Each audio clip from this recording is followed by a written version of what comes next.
Okay hello my dear students, welcome to back. नया video लेकर के फिर आपके सामने मैं खड़ा हुआ हूँ। जैसे कि मैं इससे पहले 3 वीडियो आपके सामने मैं बना चुका हूँ, आपको सेंड भी कर चुका हूँ, अपलोड भी कर चुका हूँ। आप मैं ऐसी आशा करता हूँ आप मेरे वीडियो का आनंद ले चुके होंगे, लाइक शेयर सब्सक्राइब भी ज़्यादा से ज़्यादा कर चुके होंगे, जिससे ज़्यादा से ज़्यादा जिन लोगों के पास वो वीडियो जाएंगे। मैं ऐसी आशा करता हूँ कि देखिए एजुकेशन फील्ड एक ऐसी शिक्षा क्षेत्र ऐसा है कि इसमें जितना ज़्यादा से ज़्यादा आप अपना नॉलेज अपना क्या कर पाओ, स्प्रेड कर पाओ, फैला पाओ, दे पाओ बच्चों को। तो मैं मानूंगा, मैं अपनी मेहनत को सफल तब मानूंगा जब मेरे इस वीडियो को ज़्यादा से ज़्यादा लाइक शेयर और सब्सक्राइब करें और ज़्यादा से ज़्यादा विद्यार्थी इसका क्या आनंद उठाएं अपने घर बैठे ही इस लॉकडाउन में। तो आइए देखते हैं, जैसे कि मैं इससे पहले की वीडियो में आपको मैंने मैट्रिक्स के विषय में पढ़ाया, class 12 NCERT based new syllabus के अकॉर्डिंग, राइट। तो उसमें मैं आपको 2 मैट्रिक्स में बता चुका था। आप फिर एक नए वीडियो के साथ मैं उसी मैट्रिक्स में लेकर के चल रहा हूँ और तो आपको बताऊंगा मैट्रिक्स नंबर 3 क्या होती है। मैट्रिक्स नंबर 3 क्योंकि टाइप्स आपको बताया ना कि how many types of matrix, so आप look in the board and be careful, be concentrate. Okay, 3rd number आपका आता है मैट्रिक्स में स्क्वायर मैट्रिक्स। 3rd नंबर आपका आया, इसको बोलते हैं स्टूडेंट्स स्क्वायर मैट्रिक्स। हिंदी में इसको कहेंगे विद्यार्थियों वर्ग आव्यूह। तो जैसा कि नाम से ही ज्ञात चल रहा है कि देखिए एक वर्ड आया ना इसमें स्क्वायर, और विद्यार्थी आप तो क्लास 12th में हैं, मैं ऐसी आशा करता हूं कि आप वर्ग पढ़ते आए होंगे। ये क्लास 6 से मिलना स्टार्ट हो जाता है। Square, parallelogram, rectangle, right, rhombus जिसको क्या बोलते हैं समांतर चतुर्भुज, आपका ट्रिंगल हुआ, त्रिभुज हुआ, स्क्वायर आपका वर्ग हुआ, रेक्टेंगल आपका आयत हुआ। ऐसे मैं आशा करता हूँ कि आप क्लास 6, 7, 8, 9 सब में ये गिवन होता है, चूँकि कॉमन है, इनकी बिना मैथ ही अधूरी है, राइट। तो मैं ऐसा आशा करता हूँ कि वर्ग आप जानते होंगे। वर्ग का तात्पर्य ही इसका मीन्स यही हुआ क्या, जिसमें आपके रो और columns are equal, row and columns are equal, right.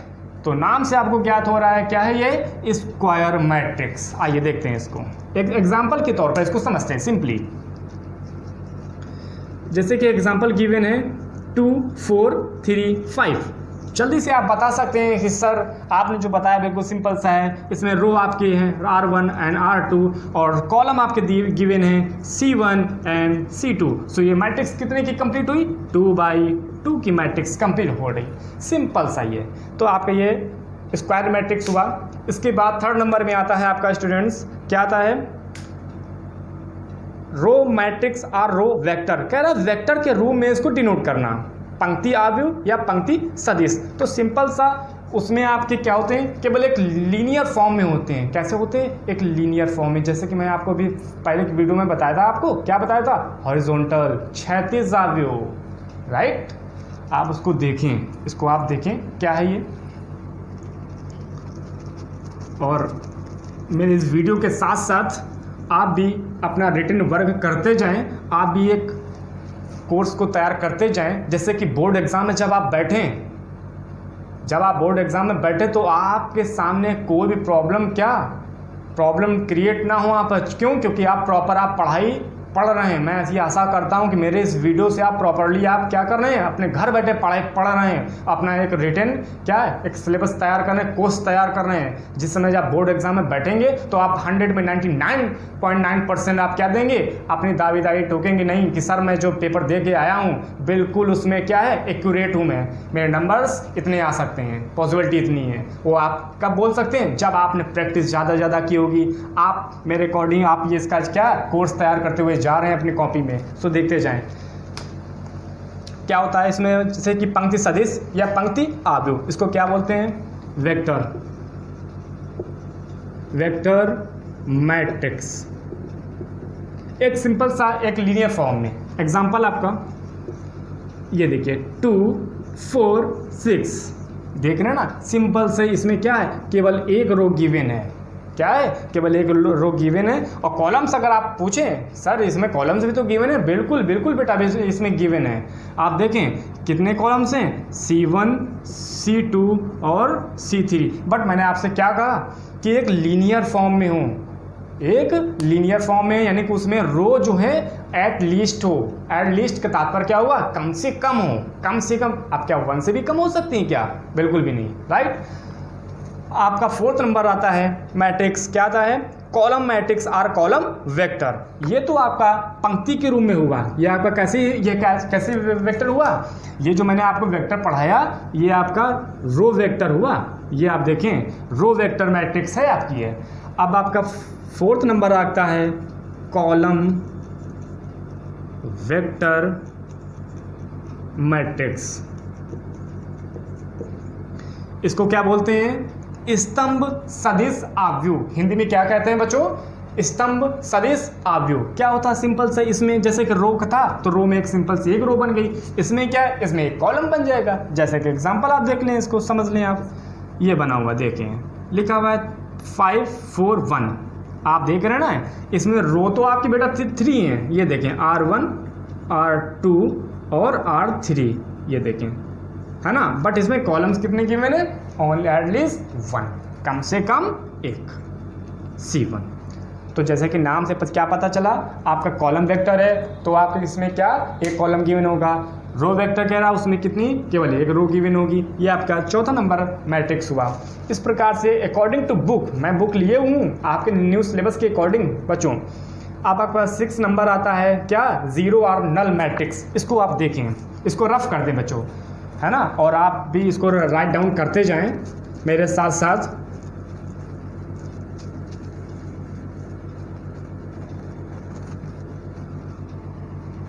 इसको देखें, आपका आता है 6 number null matrix, NULL matrix. इसको क्या कहते हैं, रिक्त आव्यूह। इट मीन्स उसमें क्या, कोई भी एलिमेंट गिवन ना हो। अब कोई भी एलिमेंट गिवन ना हो का मतलब क्या हुआ सर, आप पूछ सकते हैं ना बच्चों। तो इसका सिंपली यही तात्पर्य हुआ, यही मतलब हुआ कि उसमें आपके क्या, integers are not given in the question, given in this matrix, यानी कि ओनली फॉर 0 0। नाम से ज्ञात हो रहा है नल मैट्रिक्स। इसको हिंदी में बोलते हैं रिक्त समुच्चय या खाली समुच्चय, सॉरी समुच्चय क्या, इसको मैट्रिक्स। ये देखें रिक्त आव्यूह। तो रिक्त मतलब क्या, खाली हो, वहाँ पे कुछ भी ना हो। जैसे कि मैंने ये एग्जांपल के तौर पर मैं आपको समझाऊं तो ये एक मैट्रिक्स बनाई और टोटली उसमें क्या है, 0 0 0 0 0 0 0 0 0। आप इसमें देख रहे हैं, आप कहेंगे सर ये मैट्रिक्स तो आपकी 3/3 की रेडी हो गई। ठीक, बिल्कुल आपकी बात सही है बेटा, बट इसमें क्या है, इसका कोई वैल्यू निकल के फाइंड होके आएगी क्या, क्या कोई आपकी इसमें वैल्यू फाइंड होकर क्या डिफाइंड हो सकता है क्या, ये बिल्कुल भी नहीं। क्यों, 0 अपने आप में तो 0 है ना, इसकी क्या वैल्यू आएगी। सो आपका क्या हुआ, 6 नंबर नल मैट्रिक्स। उसके बाद आता है 7th नंबर आपका क्या है, यूनिट और आइडेंटिटी मैट्रिक्स, यानी कि यूनिट और आइडेंटिटी मैट्रिक्स, इट मीन्स इकाई आव्यूह। 7th नंबर है यूनिट और आइडेंटिटी मैट्रिक्स, आइडेंटिटी मैट्रिक्स। इसको क्या बोलते हैं, इकाई आव्यूह। इकाई आव्यूह, ठीक है ना। इसमें भी आपका क्या, इकाई से तात्पर्य ये होता है बच्चों कि सिंपली आपकी मैट्रिक्स तो गिवन होगी, ठीक है ना। मैट्रिक्स आपकी 2/2 की हो सकती, 2/3 की हो सकती, 3/4 की हो सकती, या 3/3, 4/5, ठीक है ना। बट उसमें क्या, इकाई से क्या ज्ञात हो रहा है, 1 एलिमेंट 1 कंपलसरी होगा उसमें। शेष एलिमेंट तो आपके नल वाले हो सकते हैं, इट मीन्स 0 0 हो सकते हैं, बट 1 जो होगा वो उसमें कंपलसरी गिवन होगा। जैसे कि एग्जांपल के तौर पर मैं आपको मैट्रिक्स बना करके दिखाऊंगा, ये आप देख सकते हैं। इसका एग्जांपल ये देखें, 1 0 0 1, देख रहे हैं ये कितने बाय कितने की है बच्चों, 2/2 की मैट्रिक्स रेडी हो गई। उसी प्रकार से एग्जांपल नंबर 3 देखते हैं। एग्जाम्पल नंबर आप इसका देखते हैं सेकेंड पार्ट। जैसे कि ये आपकी मैट्रिक्स तैयार हुई 1 0 0, 0 1 0 0 0 1। आप देख रहे हैं ना इसमें माय डियर स्टूडेंट्स, ये देख रहे हैं ना इसमें 1 1 1 गिवन है ना, बट कैसा गिवन, किस फॉर्म में गिवन है, ये आपके डायगोनल फॉर्म में गिवन है। इट मीन्स विकर्ण के रूप में इसमें गिवन है। ये आप देखें, ये आपका क्या होता है, डायगोनल फॉर्म होता है एक कर्ण। आप पाइथागोरस प्रमेय पढ़ के आए होंगे क्लास 6 7 8 9 में, और ये जब तक आप मैथ लिए हुए रहेंगे तब तक आपकी ये प्रमेय ना, ये थ्योरम है, एक ऐसी थ्योरम है, पाइथागोरस बहुत बड़े मैथमेटिशियन हुए, एक ऐसी थ्योरम क्रिएट करके चले गए। आने वाली नई जनरेशन, ऐसी नई पीढ़ियों के लिए किसी जो भी वैल्यू फाइंड होकर के आएगी, है ना, जो भी वैल्यू फाइंड होकर के आएगी वो क्या होती है, वो आपके बेस एंड और जो लॉन्गिट्यूड जो ऊर्ध्वाधर लाइन होती है उनका क्या होता है, सम्स होता है उनका, वो इक्वल होती है। सो ये आप देख रहे हैं डायगोनल विकर्ण, इसको क्या बोलते हैं, विकर्ण के फॉर्म में 1 1 1 ये गिवन है। शेष नंबर्स आर 0। ये आपका कैसा हुआ, यूनिट और आइडेंटिटी मैट्रिक्स तैयार हुआ, इसको इकाई आव्यूह कहते हैं। उसके बाद आपका देखते हैं 8th नंबर मैट्रिक्स आता है, इसको रफ कर दे बच्चों, और आप भी इसको जो है राइट डाउन करते जाए मेरे साथ साथ, जैसे कि आपका भी जो है कोर्स कंप्लीट होता जाए और आपके बोर्ड एग्ज़ाम में किसी भी प्रकार की कोई प्रॉब्लम क्रिएट ना होने पाए। यदि होती भी है उससे पहले, देखिए बच्चों ध्यान दें, बी केयरफुल, यदि होती भी है कोई प्रॉब्लम तो आप बोर्ड एग्ज़ाम से पहले मेरे कमेंट बॉक्स में कमेंट करके अपनी प्रॉब्लम को जल्दी से जल्दी सॉल्व करा सकते हैं। उसके बाद आता है आपका 8th नंबर मैट्रिक्स। क्या इसमें 8 नंबर गिवन है, इसमें दे रखा है डायगोनल मैट्रिक्स। जैसे कि मैंने आपको भी नाम मैं ले चुका हूँ ना, विकर्ण आव्यूह, अभी मैंने आपको विकर्ण नाम लिया ना डायगोनल, उसके बाद देखिए आ ही जाता है 8 नंबर, क्या है, डायगोनल मैट्रिक्स, इसको बोलते हैं डायगोनल मैट्रिक्स। ओके, इसको क्या बोलते हैं, विकर्ण आव्यूह, ठीक है ना। इसका भी आपको एग्जांपल देकर मैं आपको जब बताऊंगा तो सिंपली आपको समझ में आ जाएगा, ठीक है ना। इसमें क्या है, देखिए ये आपका एग्जांपल है, जैसे कि मैंने आपको भी एग्जांपल में मैं बता चुका हूँ, जैसे कि 1 0 0 0 1 0 0 0 1, ये आप देख रहे हैं ना। डायगोनल में क्या है, 1 1 गिवन है ना, ये आपका कैसा हुआ मैट्रिक्स, आपका विकर्ण आव्यूह हुआ। आप कहेंगे सर क्या 1 ही 1 इसमें चाहिए, बट नो, ऐसा नहीं, इसके लिए कंपलसरी नहीं, इसके लिए आप कोई भी क्या है, कोई भी डिजिट आप यहाँ पे रख सकते हैं, लेकिन इतना कंपलसरी ज़रूर है कि वो डिजिट क्या हो, इक्वल हो। आप 3 3 3 रख सकते हैं, 9 9 9 रख सकते हैं, 4 4 4 रख सकते हैं, ओके राइट। आइए नेक्स्ट देखते हैं मैट्रिक्स नंबर 9, क्या गिवन है, स्केलर मैट्रिक्स को क्या बोलते हैं, अदिश आव्यूह। चाहिए इसको रफ कर दें, इसको रफ भी करते चलें साथ में, आप लोग भी केयरफुल, इसको जो समझते हुए चलें, राइट डाउन भी कर लें। 9th नंबर मैट्रिक्स आती है आपकी स्केलर मैट्रिक्स,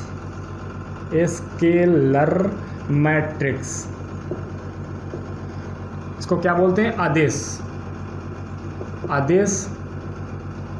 आव्यूह, ठीक है ना। तो आप सदिश और अदिश तो पढ़ते आए हुए होंगे, आई होप, मैं ऐसे आशा करता हूँ कि फिजिक्स भौतिक विज्ञान में क्लास 6 7 8 में कहते हैं ना कि सदिश राशियाँ बताएं, वेक्टर यूनिट बताएं, स्केलर यूनिट्स को बताएं। आप इतना तो आपने नाम सुना ही होगा, और आप तो क्लास 12 के छात्र हैं, मैं ऐसे आशा करता हूँ आप जो है पहले से पहले इस चीज़ जानते होंगे। तो इसमें सिंपली जो दे रखा भी, मैं आपको एग्जांपल के तौर पर इसको मैं बताऊंगा। इसमें दे रहा है कि इसके ये जो आव्यूह है, इस आव्यूह के जो मुख्य विकर्ण है डायगोनल जो होगा, उसके सभी एलिमेंट्स आर इक्वल एंड शेष एलिमेंट क्या होंगे, सारे शून्य होंगे। ये आपका आदेश होगा। देखिए आप देख रहे हैं ना कैसे एक दूसरे से मेल खाते हुए आ रहे मैट्रिक्स, ये इसलिए कह रहे हैं कि इसमें कोई ज़्यादा बहुत बड़ी बात नहीं है कि नहीं बहुत ही डिफ़िकल्ट चैप्टर है ये सर। मैं प्रयास कर रहा हूँ जितने सरल से सरल शब्दों में, वर्ड में आप तक यह जो है वीडियो बना करके मैं जानकारी पहुँचा पाऊँ, और ज़्यादा से ज़्यादा आप लोग इसको सब्सक्राइब करें, बेल आइकन बटन को दबाएँ और लाइक और शेयर करें। जैसा कि मैं आप लोगों को विद्यार्थी बता रहा हूँ अदिश आव्यूह के विषय में, स्केलर मैट्रिक्स क्या होता है, तो इसमें यही गिवन है मेनली कि मुख्य विकर्ण के सभी तत्व क्या होंगे, इक्वल होंगे, और शेष सारे एलिमेंट आर क्या होंगे, 0 होंगे। एग्जाम्पल सिंपल सा है, आप इसको देख सकते हैं। इसमें एग्जाम्पल के तौर पर 1 0 0 0 1 0 0 0 1, आप देख रहे हैं किस प्रकार से एक दूसरे से ये क्या होते आ रहे हैं, रिलेटेड होते आ रहे हैं। कुछ कुछ का केवल दशमलव मात्र का इसमें क्या है, डिफरेंस है। बस आप इसको बारीकी से समझते जाएं। देखिए कह रहे हैं कि डायगोनल में सारे एलिमेंट क्या होंगे, 1 1 होंगे और शेष सब क्या होंगे, 0। वो क्या होता है, हमारा अदिश अवयव होता है। ओके, उसके बाद में नेक्स्ट आपका मैट्रिक्स आता है स्टूडेंट्स, क्या है, सब मैट्रिक्स कहते हैं। उप अवयव इतना आपके लिए जो है इम्पोर्टेंट नहीं होता है। मैं ऐसा प्रयास कर रहा हूँ कि टू द पॉइंट ही आपको मैं जानकारी पहुँचाऊँ, टू द पॉइंट, जिससे कि आप बोर्ड एग्जाम में बैठें तो आपको किसी प्रकार की कोई भी प्रॉब्लम क्रिएट ना होने पाए। इसलिए मैं सरल से सरल भाषा में ये जानकारी पहुँचाने का प्रयास कर रहा हूँ। ओके, उसके बाद में आपका आ जाता है बच्चों अपर ट्रेंगुलर मैट्रिक्स। ये देख लें, ये कुछ इंपॉर्टेंट है। इसके लिए तो आप बिल्कुल ध्यान से भी केयरफुल, इसको आप ध्यान से समझें और समझने का प्रयास भी करें। देखें क्या होता है अपर ट्रेंगुलर मैट्रिक्स। ये आपका मैट्रिक्स आ गया, मैट्रिक्स नंबर 11। कौन सा है, मैट्रिक्स नंबर 11। इसको बोलते हैं ऊपरी त्रिभुज अवयव, अपर ट्रेंगुलर मैट्रिक्स। कह रहे हैं कि अपर का मतलब पता चल रहा है कि आप का हिस्सा ऊपर के, जैसे कि आप देखें ये आपकी मैट्रिक्स बनी हुई है, ठीक है ना, 2 4 5। ओके, उसके बाद में आपका 0 3 2 0 0 1। आप एक चीज़ देख रहे हैं विद्यार्थियों, मैट्रिक्स तो आपकी 3/3 की क्रिएट हो गई, ठीक है ना। इतना तो समझ में आ गया होगा कि कैसे 3/3 तैयार होती है। आई होप, मैं आशा करता हूँ कि आप जो है समझ चुके होंगे जो मैंने आपको समझाया है इससे पहले वीडियो में। होता है कि अपर का मतलब ऊपर ट्रेंगुलर मतलब त्रिभुज। आइए देखें कैसा त्रिभुज बनेगा। ये देखें आप, ये त्रिभुज बनना है, ये त्रिभुज बना, ठीक, ये बना और ये बना, जा करके देख रहे हैं आप, ये हमारा त्रिभुज बना। तो अपर मतलब ऊपर का ट्रेंगल, राइट। और शेष एलिमेंट्स क्या होंगे वहाँ पर गिवन होंगे, totally elements are given to. शेष में क्या होंगे, रिमेन में 0 होंगे, 0 होंगे। वो हमारा कौन सा अपर ट्रेंगुलर मैट्रिक्स होगा। उसके बाद में आपका दिया है लोअर ट्रेंगुलर, शेष इसी का अपोजिट, बिल्कुल सेम इसी का अपोजिट क्या होता है, लोअर ट्रिंगुलर मैट्रिक्स। यानी कि अभी तक जो है अपर में ये ट्रिंगल बना रहे थे अपर में, अब ये हमारा नीचे में बचे। उसका एग्जांपल आप देख लें, ये 12 नंबर मैट्रिक्स है, लोअर मैट्रिक्स, लोअर ट्रिंगुलर मैट्रिक्स का एग्जांपल आप देख लें। ये लिखा हुआ है 2 0 0, लिखा है 4 5 0 1 3 0, सॉरी 1 3 8, ये दिया हुआ है। ये आप देखें स्टूडेंट्स, जैसा कि मेरे नाम से ज्ञात हो रहा है, लोअर ट्रिंगुलर मैट्रिक्स मतलब लोअर मतलब निम्न का, निचले स्तर का ट्रिंगुलर। ये आप देखें सिंपल सा, देखो ये ट्रिंगुलर बनना है, मतलब त्रिभुज बनना है आपका सिंपल सा। और कहाँ बनना है, नीचे में जा कर के बनना है। और ऊपर में शेष क्या हुए आपके, ये आपके 0 0 एलिमेंट हुए। ये आपका लोअर मैट्रिक्स ट्रिंगुलर आपका हुआ। ओके, उसके बाद में देखते हैं विद्यार्थी इसमें और क्या गिवन है, दे रखा है। इसके बाद में सीधा जो है इसके एडिशन ऑफ मैट्रिक्स हैं, प्रॉपर्टीज ऑफ मैट्रिक्स एडिशन है। बट मैं जो है टू द पॉइंट ही मैं पढ़ा रहा हूँ, टू द पॉइंट आपके according to syllabus, according to new syllabus NCERT based class 12 mathematics books जो भी न्यू सिलेबस के अकॉर्डिंग आई हुई है उसी के अनुसार मैं चल रहा हूँ। और अब सीधा आपके क्वेश्चंस ही आ जाते हैं, सीधा आपके क्वेश्चंस आ जाते हैं। सो आई होप, मैं ऐसी आशा करता हूँ कि आपके वीडियो समझ में आया होगा और मैं चाहूँगा लाइक करें, शेयर करें, सब्सक्राइब करें, ज़्यादा से ज़्यादा बेल आइकन की बटन को दबाएं। So that's for enough day.